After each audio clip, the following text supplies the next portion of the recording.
ప్రపంచంలో ఎవరైనా తండ్రా నేను మందులు అమ్ముకున్నంత మాత్రాన మందులోడు అయినా నేను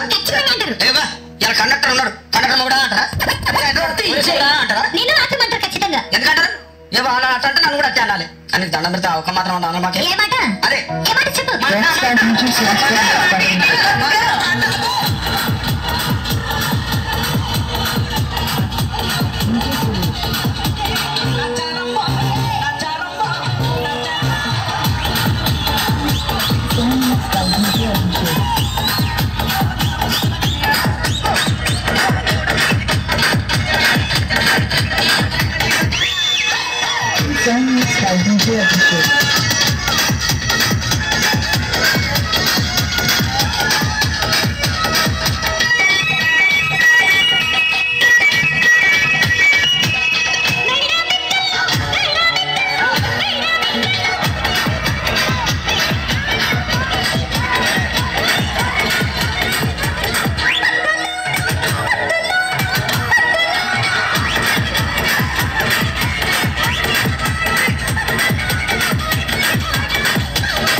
గుడిసెలో ఉన్న ఒక ఈకని కూడా